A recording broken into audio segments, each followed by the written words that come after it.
On a gray autumn afternoon, Albert's thoughts were as tumultuous as the traffic in the metropolis. His luxury car, with its mahogany and leather finishes, glided smoothly through the busy avenues, reflecting his own duality of external success and internal desolation. Concerns about his company, on the brink of bankruptcy, and the ghosts of personal losses formed a perfect storm in his mind, clouding his vision of the future.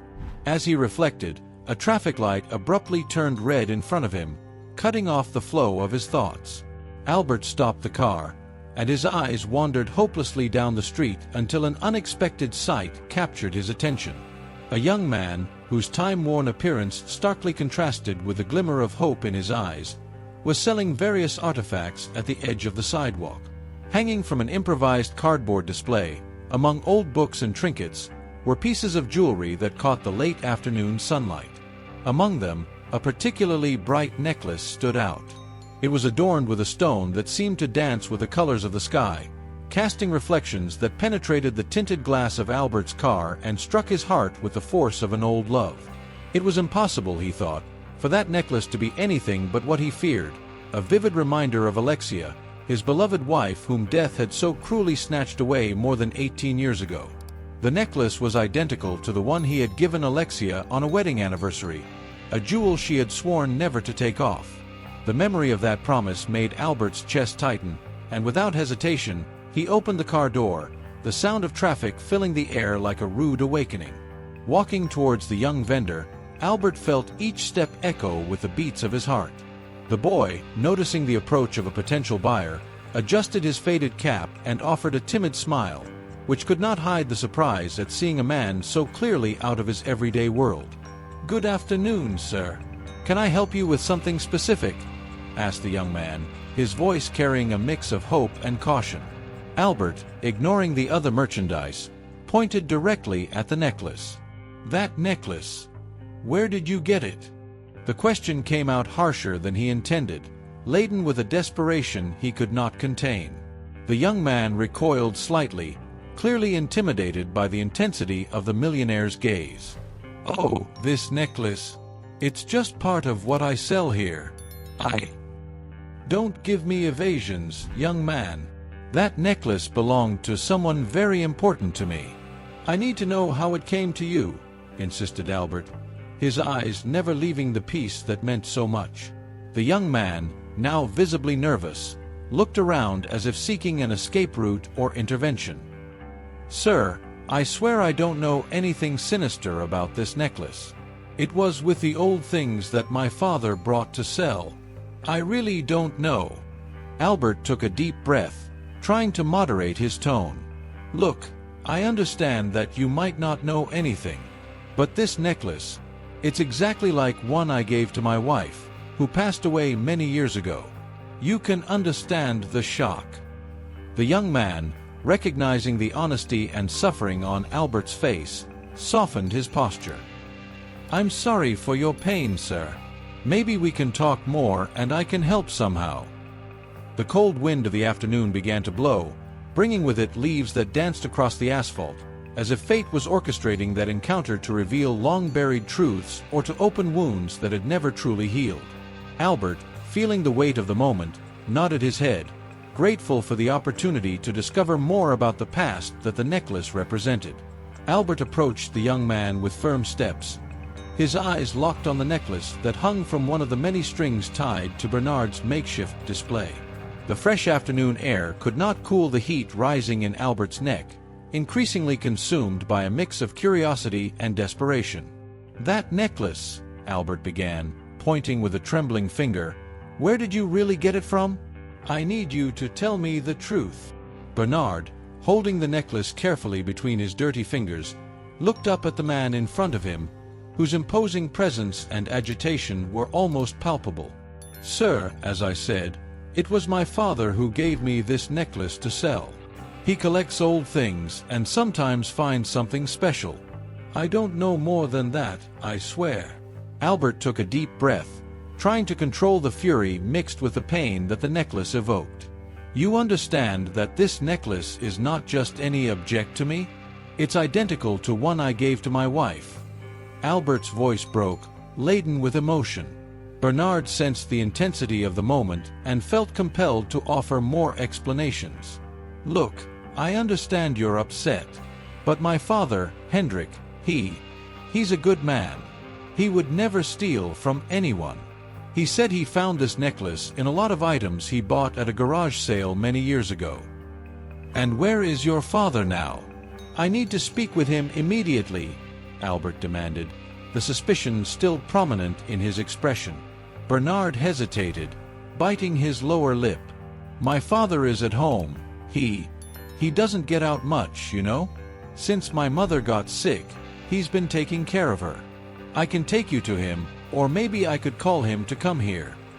"No," Albert said quickly, the idea of a direct meeting seeming the only way to obtain the answers he desperately needed. "I'll go with you to your house. I need to see this for myself."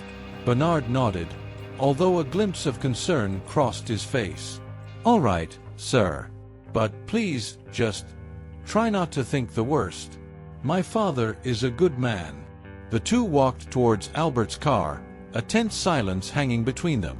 Albert, overwhelmed by the whirlwind of emotions, drove following Bernard's directions, each kilometer traveled increasing the anxiety pulsing through his veins.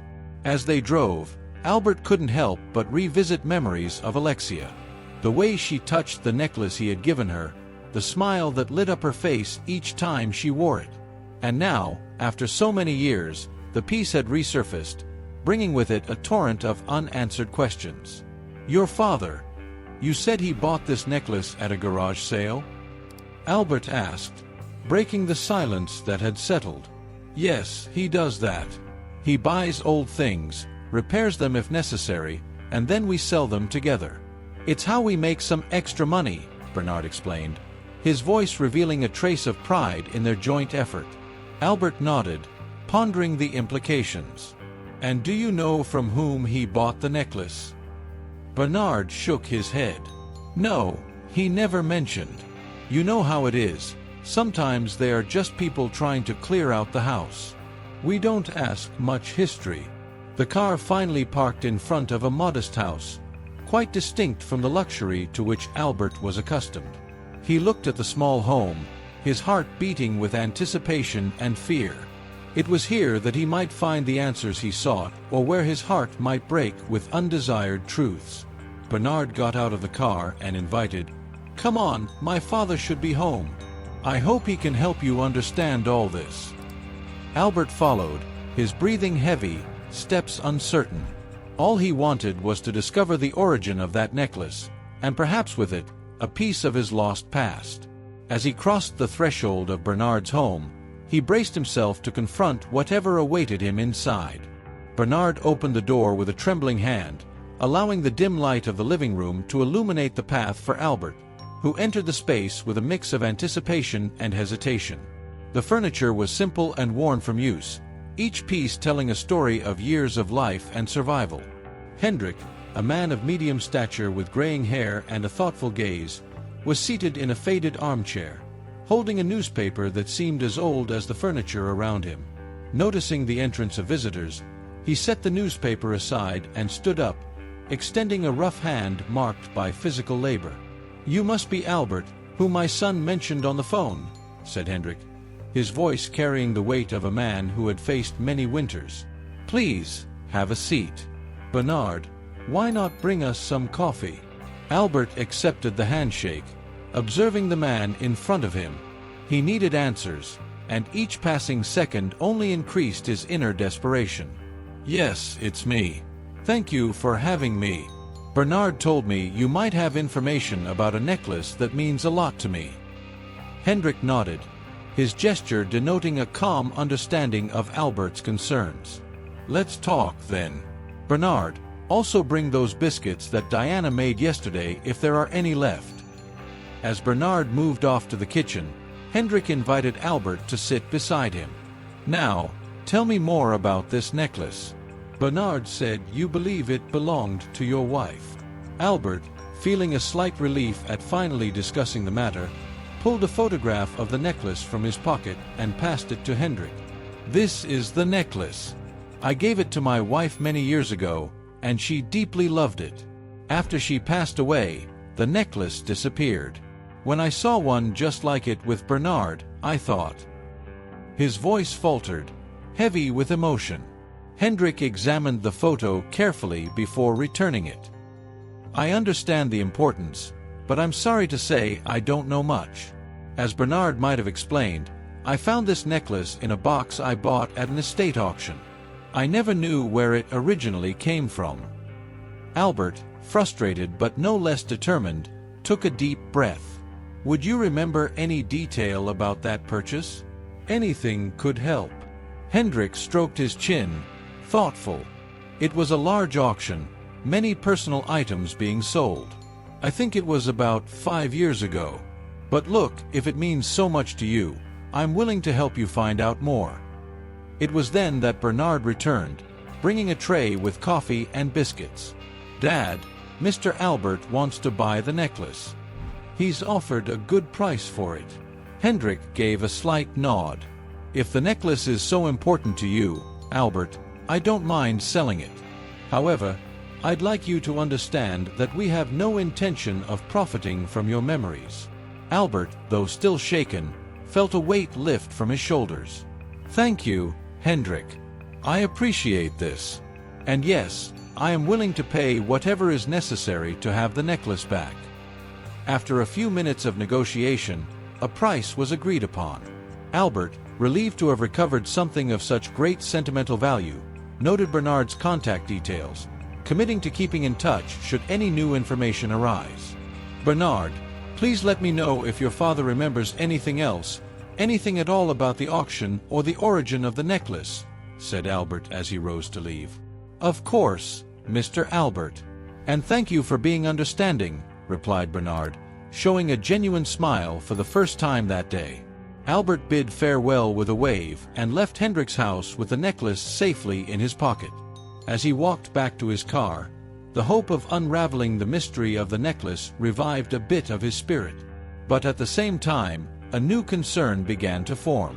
What if there was more to the story of the necklace than just a transaction at an unknown auction?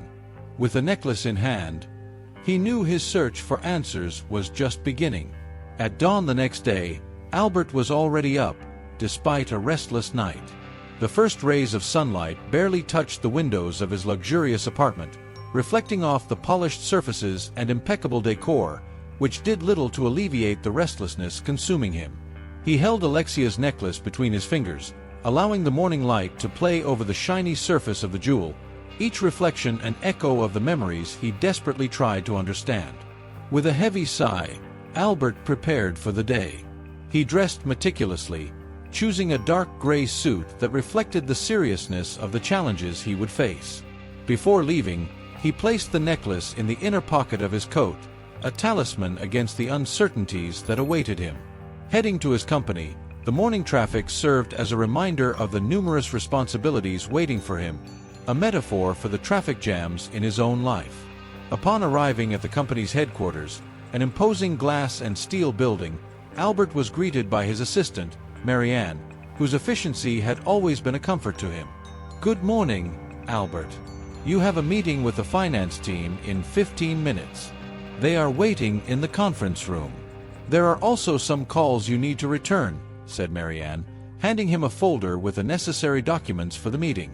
"Thank you, Marianne. Any word from Bernard?" asked Albert, hope tinting his voice with anxiety. "No, sir. No calls from him yet," replied Marianne, observing the evident concern on her boss's face. Albert nodded, disappointed, but with no time to dwell on his frustration. He walked to the conference room, where his team was already waiting. As he entered, he was greeted with a mix of respect and concern. It was clear that news of the company's financial difficulties had spread. "Sir, we've reviewed the financial reports and, honestly, the situation is more severe than we anticipated," began Thomas, the CFO, bluntly. "Our debts are at a critical level, and some of our subsidiaries are on the verge of insolvency." Albert listened, each word adding weight to his already burdened heart. He knew that tough decisions needed to be made, and quickly. "What are our options?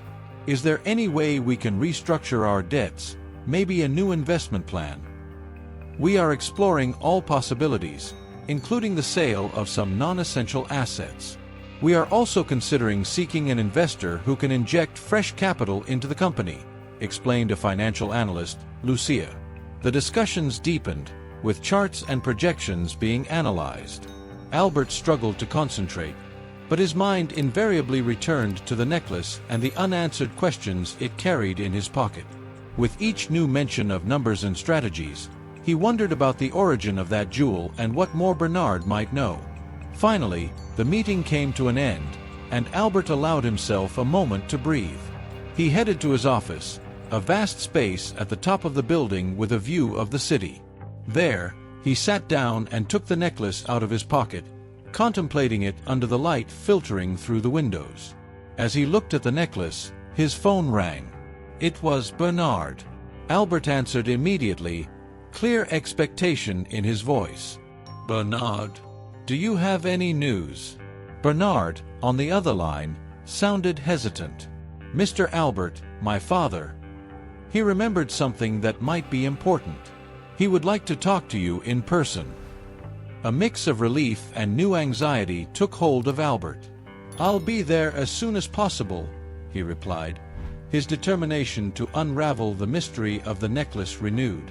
Hanging up the phone, Albert prepared to leave the office. Every step was one step closer to the truth, whatever it might be. As soon as Albert hung up the phone, a sense of urgency completely overtook him. He rose from his chair, grabbed his car keys, and left his office with quick, decisive steps. The drive to the public square where he had arranged to meet Bernard and Hendrik seemed endless, each red traffic light a test for his already frayed patience.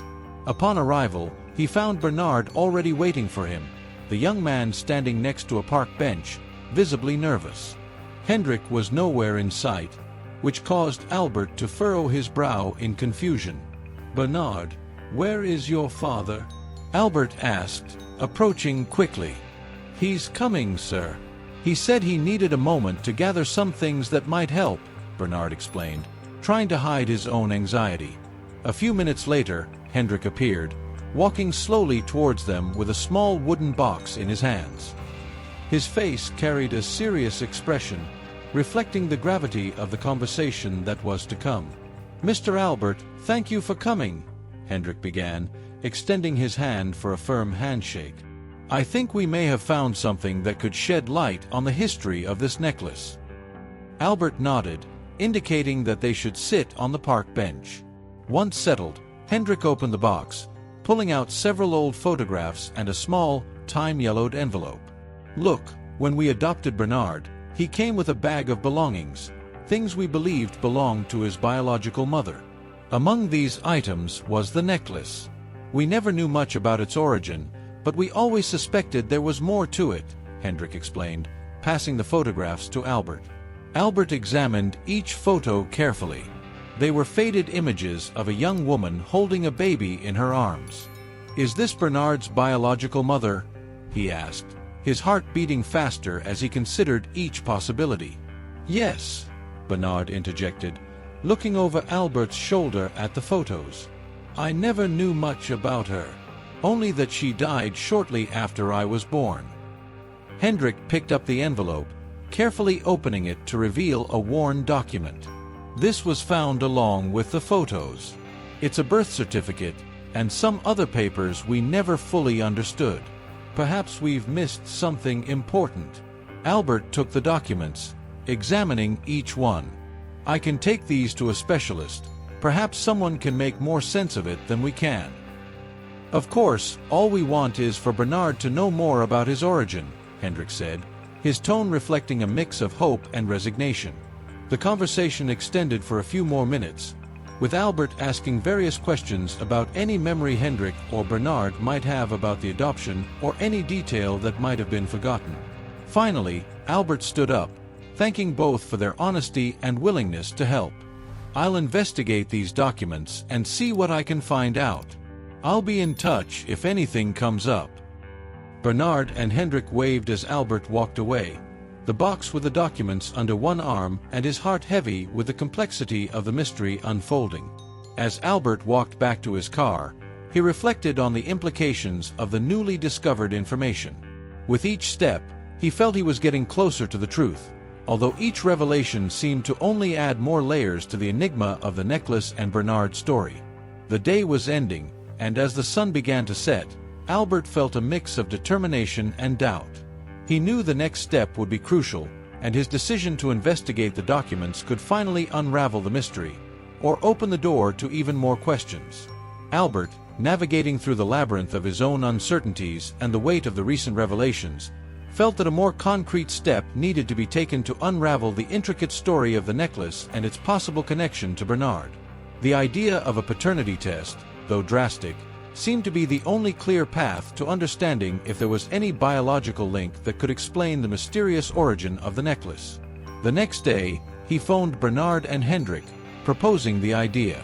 "Bernard, Hendrik, I was thinking, perhaps we should consider the possibility of a paternity test. If Bernard really has any biological connection to my family, it could explain a lot." There was a pause on the other line. Bernard, hesitant, was the first to respond. "Do you think that could really help us discover something?" "Yes, I believe it could," Albert replied. "It's a way to put some of our doubts to rest, regardless of the outcome." With reluctance, but understanding the necessity of the test, Hendrik agreed. "All right, Albert. If you think this will help us better understand the situation, we're willing to do it." They arranged to meet at a renowned hospital in the city, known for its genetics department. Albert made the necessary arrangements for them to be received and tested with the utmost privacy and efficiency. At the hospital, a tense silence permeated the air as they waited in the waiting room of the genetics department. Bernard seemed especially nervous, fidgeting nervously with his shirt sleeve, while Hendrik tried to maintain a facade of calm. "Are you all right, Bernard?" Albert asked, noticing the young man's anxiety. "I'm a bit nervous, Mr. Albert. I don't know what to think about all this," Bernard confessed, looking at his trembling hands. "Regardless of the outcome, Bernard, know that we are doing this to uncover the truth, whatever it may be," Albert tried to reassure him, offering an encouraging smile. Finally, they were called for sample collection. The procedure was quick, but the wait for the results seemed to drag on forever. While waiting, Albert tried to distract himself with a magazine, but his attempts were in vain. His mind was entirely focused on what they were about to discover. Finally, the geneticist called them into his office to discuss the results. With an envelope in hand, he greeted them and sat down in front of them. "Well, the results of the paternity test are here," he began, looking at the three men before him. "And I need to inform you that there is no biological connection between Albert and Bernard." The air seemed to be sucked out of the room. Albert felt a mix of relief and frustration. "I see," he said simply, his expression impassive, hiding the storm of feelings. Bernard, relieved but still confused, murmured a thanks to the doctor.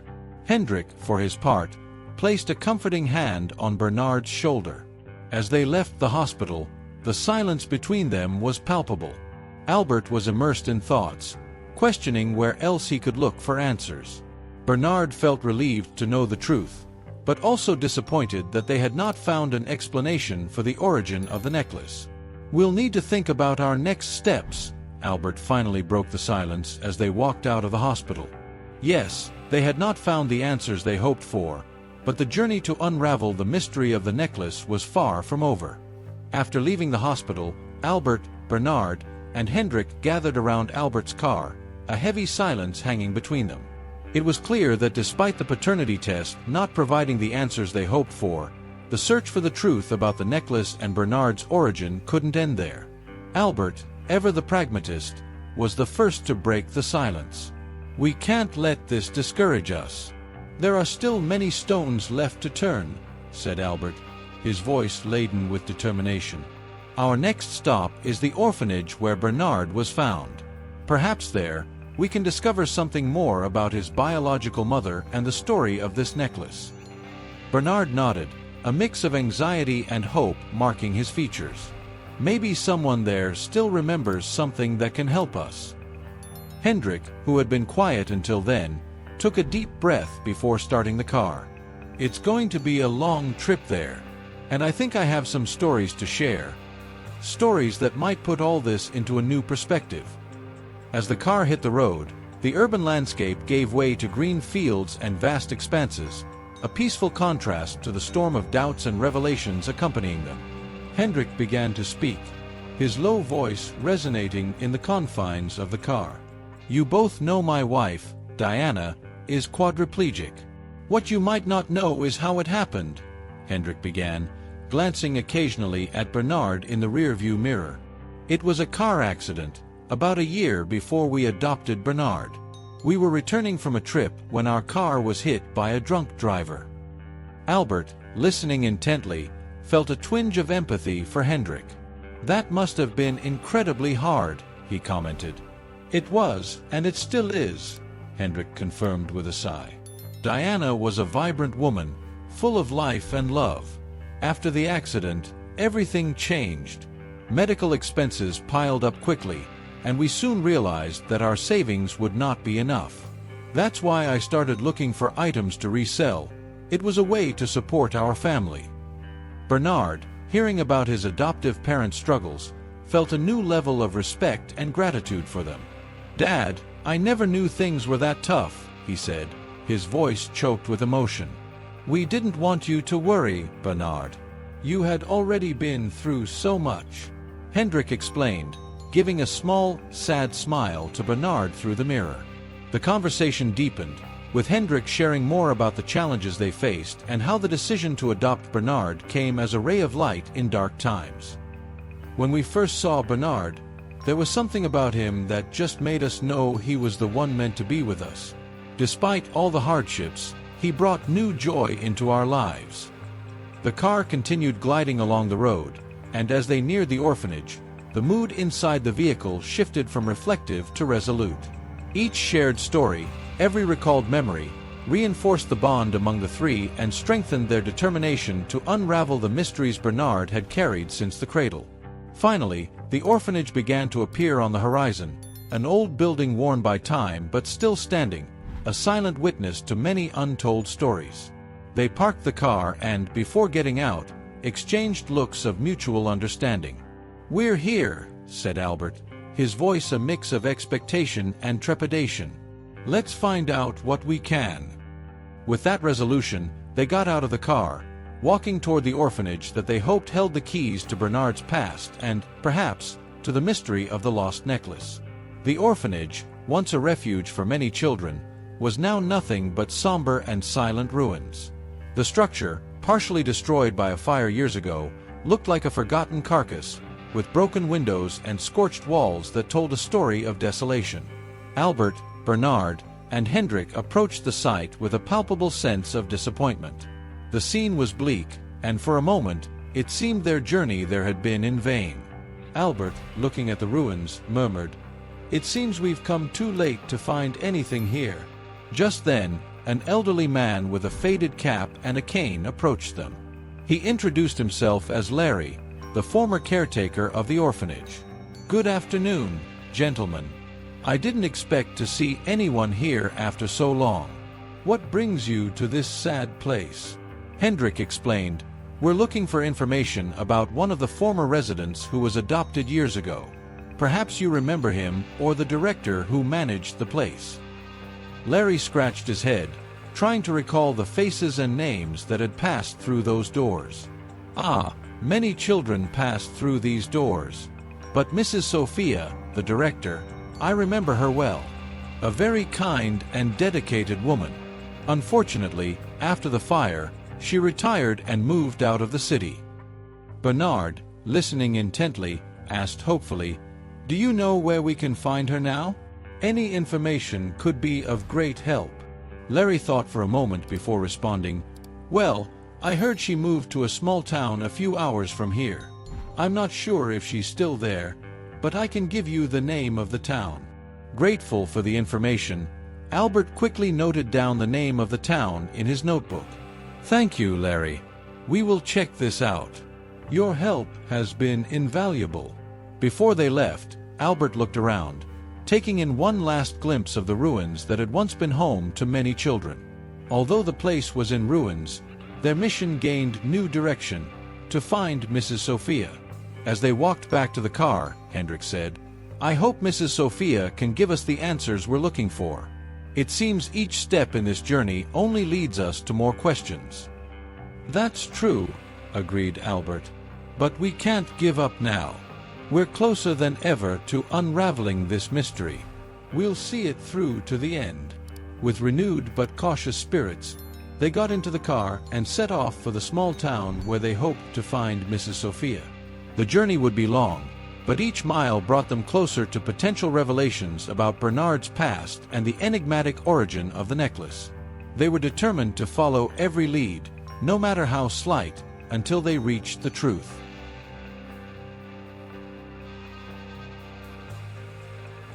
After a long journey that lasted for hours, the trio finally arrived in the small town where, according to information, Sophia had settled after retiring. The quiet streets and well-maintained houses gave the town a welcoming feel, a stark contrast to the whirlwind of emotions and uncertainties accompanying Albert, Bernard, and Hendrik. Upon finding Sophia's house, a charming one-story residence with a front garden, they hesitated briefly before approaching the door. Albert, with a slight nod to Bernard and Hendrik, rang the doorbell. Moments later, the door opened to reveal a young woman with gentle features and brown hair tied in a casual bun. She greeted them with a warm smile. "Hello, I'm Mia, Sophia's daughter. Can I help you?" "A long time ago, I was left at an orphanage your mother managed," began Bernard, his voice trembling with the magnitude of the moment. "We've come seeking answers about my past." Mia, sensing the seriousness of the situation, invited them in. "Please, come in. My mother has mentioned the orphanage from time to time. I'll call her." The interior of the house was cozy, with wooden furniture and numerous family photos decorating the walls. It wasn't long before a silver-haired lady with a perceptive gaze joined them in the living room. It was Sophia, who, despite the years, maintained a vibrant presence. "Sophia, thank you so much for having us. I'm Albert, and this is Bernard, the child who was left at your orphanage years ago." Albert introduced the purpose of their visit, while Sophia observed Bernard with a look of recognition and surprise. "Bernard, my dear, of course I remember you," said Sophia, her voice filled with emotion. "And you, Hendrik. How time flies." After a few moments of reunions and introductions, Albert steered the conversation toward the main reason for their visit. "Sophia, we are trying to find out more about a necklace that was left with Bernard when he was brought to the orphanage. Do you remember anything about it?" Sophia nodded slowly, her expression becoming thoughtful. "Yes, I remember the necklace. It was a very beautiful and quite unusual object to be left with a baby. It was delivered by a woman who worked for the government, in charge of cases involving children without families. She said the necklace was an inheritance from Bernard's biological mother." Albert absorbed the words, each one adding complexity to the mystery. "Do you have any information about this woman or any record that might help identify her?" Sophia shook her head regretfully. "Unfortunately, all our records were lost in the fire. But I remember she was very reserved and professional, seemingly carrying out a difficult task when she left Bernard with us." The revelation that the necklace was indeed an inheritance left Albert even more perplexed and Bernard visibly moved. The possibility that the necklace had belonged to his biological mother opened new layers of his long-hidden identity. They spent more time discussing what Sophia remembered, each detail carefully considered by Albert, who noted everything in his notebook. After thanking Sophia and Mia for their hospitality and information, they said their goodbyes, leaving the house with more pieces of the puzzle, although the complete picture was still incomplete. Determined to follow every lead, they left, knowing that each answer brought new questions, and that the journey to unravel the truth about the necklace and Bernard's origin was far from over. In the car, on the way back from Sophia's house, the silence was palpable. Albert, seated at the wheel, was clearly lost in his thoughts. his expression laden with concern.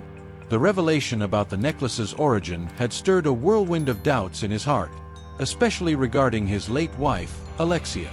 Hendrik, noticing Albert's growing restlessness, decided to break the silence. "Albert, are you all right? You seem quite disturbed." Taking a deep breath, Albert shared his worries. "Hendrik, this story about the necklace being linked to Bernard's biological mother, and the government woman who left it at the orphanage. I can't help but wonder if Alexia knew this woman. If there's more about her story that I don't know." Bernard, listening attentively, added softly, "Albert, I understand your concerns, but Alexia loved you deeply. I remember her, even if vaguely. She always spoke with such affection." Albert shook his head, the thoughts tormenting him. "I know, Bernard, I know. But why was Alexia's necklace with you? It doesn't make sense unless—" "Albert," Hendrik intervened, "perhaps we are jumping to conclusions here. Sophia suggested that we investigate further.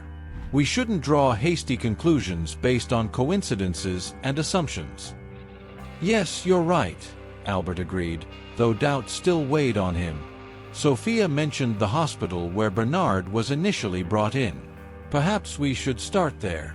There might be records or someone who remembers something that could help us understand this connection better. "That sounds like a sensible plan," said Bernard, offering an encouraging smile. "And who knows, perhaps learning more about my biological mother might also clarify your doubts, Albert." With the new plan in mind, Albert felt a bit more directed, despite the uncertainties that still accompanied him. The rest of the journey was spent discussing how they could access the hospital records and whom they might contact for more information. Upon reaching the city, they decided that the first thing to do the next morning would be to visit the hospital. With this clear goal, the three parted ways with a renewed sense of purpose, each dealing with their own hopes and fears about what the next day might reveal. As Albert drove home, he couldn't help but feel that he was on the verge of a significant revelation.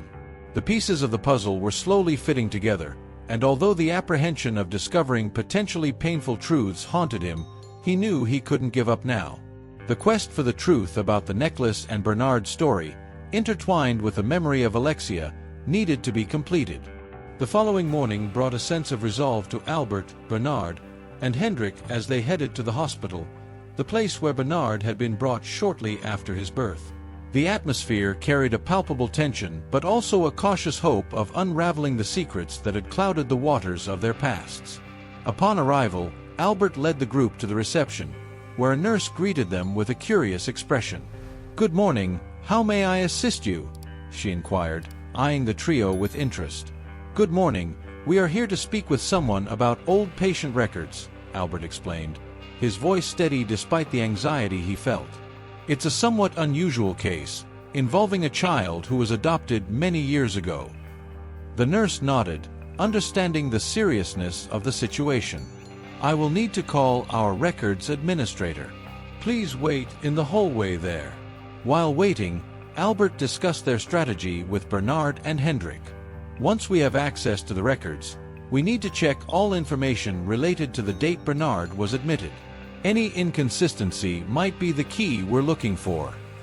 It wasn't long before the records administrator, a middle-aged man with thin-rimmed glasses, led them to a private office. "I understand you are looking for old records. How can I assist you specifically?" he asked, sitting behind his desk. Albert quickly explained the situation, emphasizing the importance of any detail they could find about Bernard and the record error Sophia had mentioned. The administrator listened attentively, occasionally nodding. "Let's see what we can find," he said after Albert finished. "Record errors are rare, but they can happen, especially in cases involving children handed over by government authorities." After several hours of searching through digital and physical archives, with the help of Albert's lawyer who requested the release of some more sensitive documents, a shocking discovery came to light.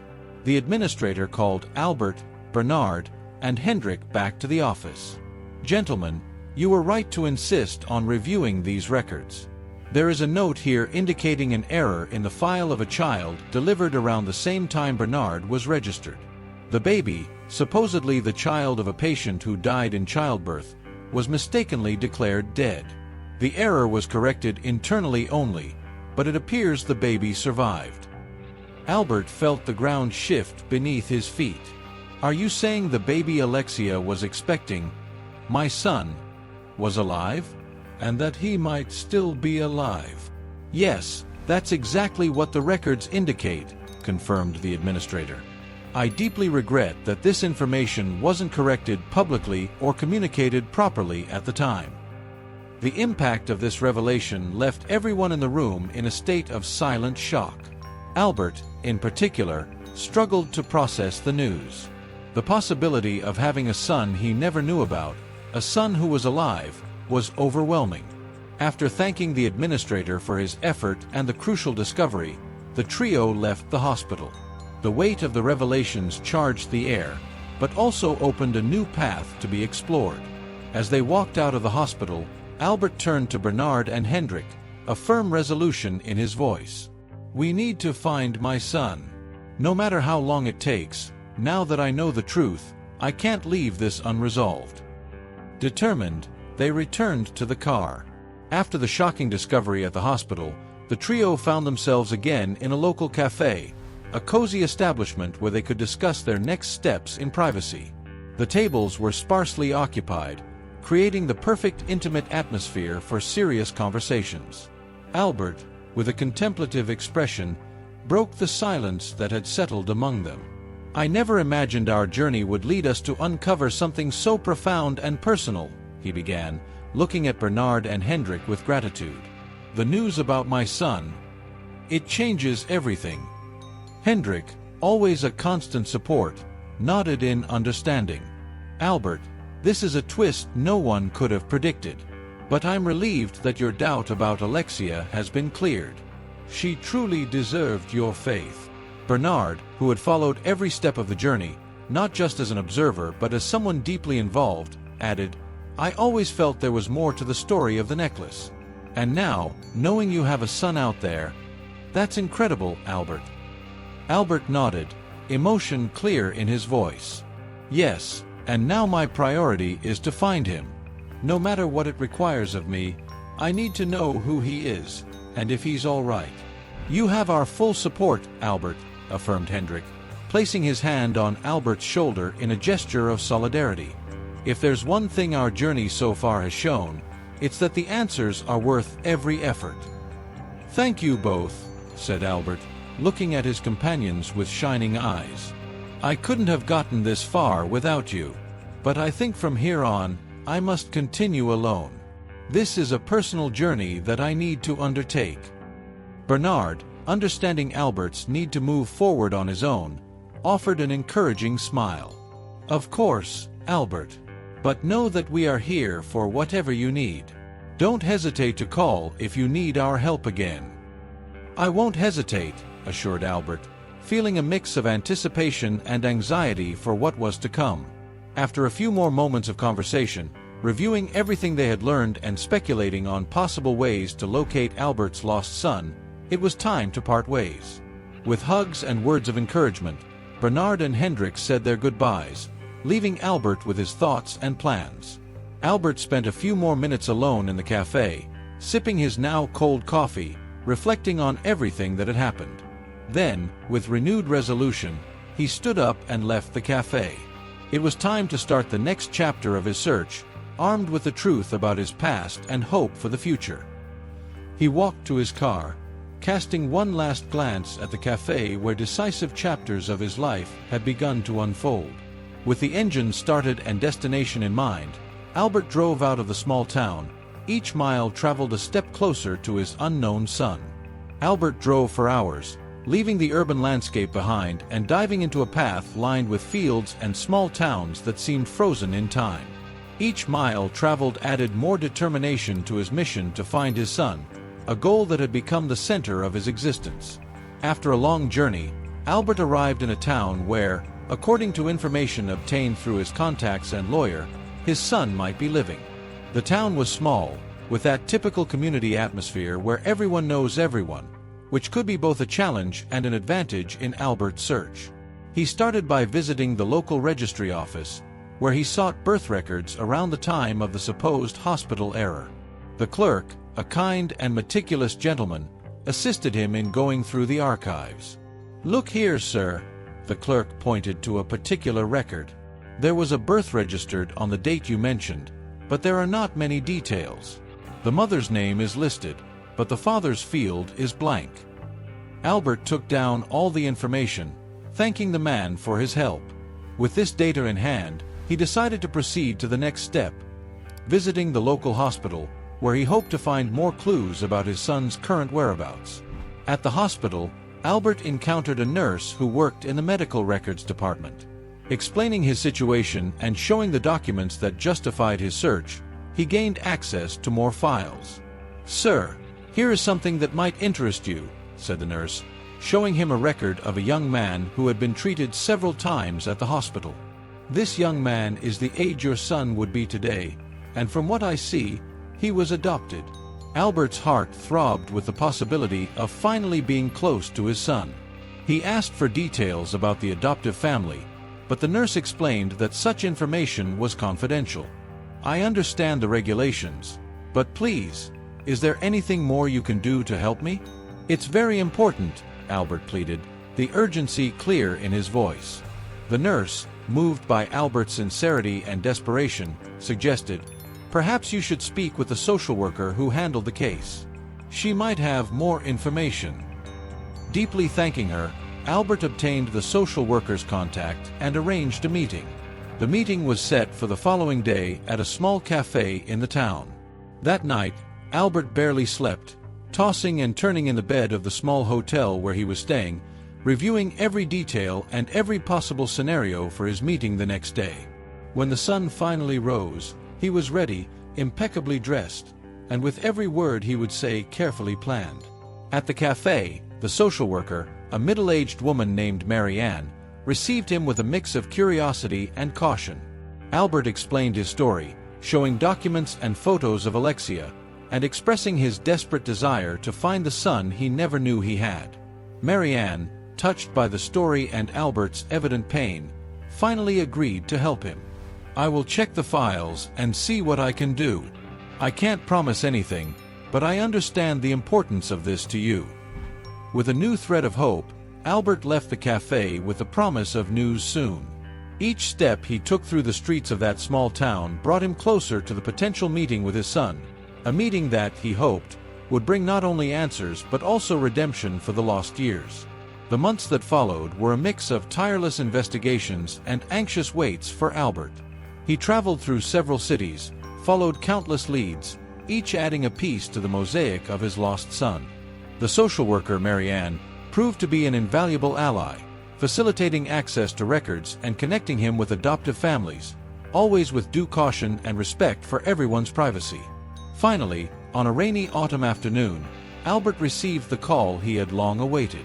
Marianne, with a voice trembling with restrained emotion, said, "Albert, I think we've found your son. He's well and lives just a few hours from here. He's agreed to meet you, if you're still willing." "I'm more than willing, Marianne. I've been waiting for this all my life," Albert replied, his voice choked with emotion. The meeting was set for the next day in a quiet park, a neutral location chosen for the delicacy of the situation. Albert spent a sleepless night, running through every possible scenario of the reunion in his mind. At dawn, he dressed meticulously, choosing a blue shirt that Alexia had always liked, feeling as if somehow she was with him at this significant moment. Arriving at the park, Albert found a bench under a leafy tree, where they could talk with some privacy. The air was crisp, and the fallen leaves created a multicolored carpet around the bench. Albert's heart pounded as he looked around, trying to guess which of the passers-by might be his son. Then, he saw a young man approaching. The man had the same eyes as Alexia, those eyes that had so often looked at Albert with love and joy. There was no doubt in his mind. It was his son. "Albert?" the young man asked, his voice uncertain as he pronounced the name he had only recently discovered was significant. "Yes, it's me. You must be Daniel," Albert responded, standing up with tears already welling in his eyes. Daniel nodded, and for a moment, both just looked at each other, assessing the resemblance, the weight of the moment rooting them in place. Then, almost simultaneously, they stepped forward and embraced, a hug that sealed years of separation and unanswered questions. Tears were inevitable as father and son shared a moment of profound emotional connection. "I didn't know about you until recently. I'm not sure what to say," Daniel admitted, his voice choked up. "There's no need to say anything now, my son. We're here together, and that's what matters. We have all the time in the world to get to know each other," Albert replied, holding Daniel's face between his hands. They spent hours in the park, talking about their lives, about Alexia, and about all the small coincidences that, in retrospect, seemed to have guided Albert here. The meeting, though laden with emotions, was the beginning of a new journey for both, a journey of healing and discovery. As the sun began to set, painting the sky in shades of orange and pink, Albert and Daniel parted with the promise of many more meetings. Walking back to his car, Albert felt a peace he had not known for a long time. He knew the road ahead would be long and, at times, difficult, but he also knew he would no longer be alone on this journey. In the months following their emotional reunion, Albert and Daniel dedicated themselves to building the relationship that fate had delayed. They scheduled regular meetings, alternating between the park where they first met and various cafes and restaurants, each encounter an opportunity to fill in the gaps left by years of separation. On a sunny Saturday afternoon, while sharing lunch at a small trattoria Albert had chosen for its cozy atmosphere, the conversation took a deeper turn. "Daniel, it's been incredible getting to know you and your story," Albert began, smiling as he passed the olive oil to his son. "But I know we still have a lot to discover about each other." Daniel, now more comfortable with his father's presence, agreed. "It's true. Each time we meet, I feel like I learn not only more about you but also about myself. It's strange to think about how much we missed, but I'm grateful we're making up for lost time." The two talked about their lives, their interests, and dreams. Albert shared stories of Alexia, bringing her to life in Daniel's memory, who listened eagerly, absorbing every detail. "I always wondered about her," Daniel confided. "Knowing that she was so loved by you gives me a sense of connection, even though I never had the chance to meet her." Albert, touched by his son's sensitivity, responded, "She would have adored you, Daniel. You have the same sparkle in your eyes that she had." As their meetings continued, both began to introduce important people from their lives to each other. Albert invited Daniel to a family dinner, where he was introduced to Albert's siblings, who welcomed him with joy and curiosity. In turn, Daniel introduced Albert to some of his closest friends and colleagues, each introduction strengthening the web of their now intertwined existences. On a particularly reflective afternoon, while walking through a park watching the leaves fall, Daniel expressed a growing concern. "Dad, do you think we could ever completely recover the years we lost? I feel like there's a shadow sometimes, a shadow of what could have been." Albert stopped, looking at Daniel with an expression of understanding. "Daniel, it's natural to feel that way, and I feel it too. But what we have now is real and present. Let's build from here, with everything we have." "Yes," Daniel smiled, the response bringing some relief. "I'm excited to see where this new road takes us." With a plan to continue exploring and learning about each other, Albert and Daniel proceeded, each meeting an affirmation of their renewed commitment.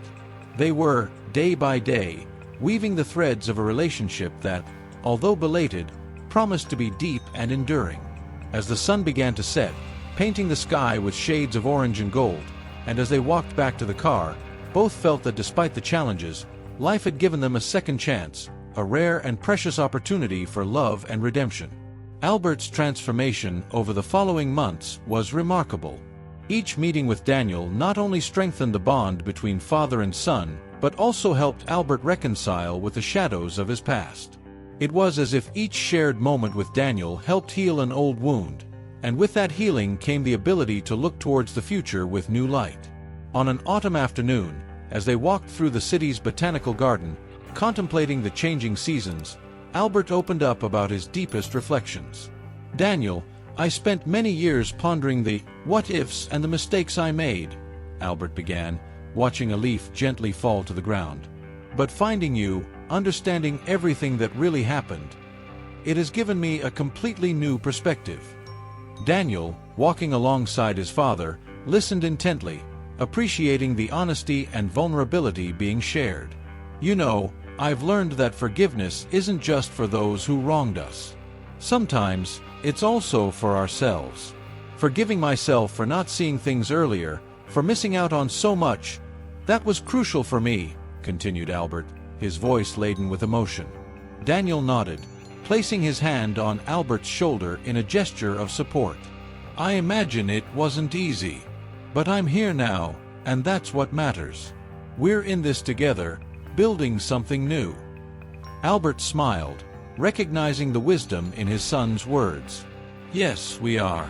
And speaking of building something new, I've been thinking about how we can truly start to integrate our lives. I want more than just casual meetings. I want you to be part of the family, with everything that entails." "I would really like that," said Daniel, clearly moved by the proposal. "And there's something I wanted to suggest too. Maybe we can start some kind of tradition, something just ours. Something we can do together, maybe an annual trip, just the two of us."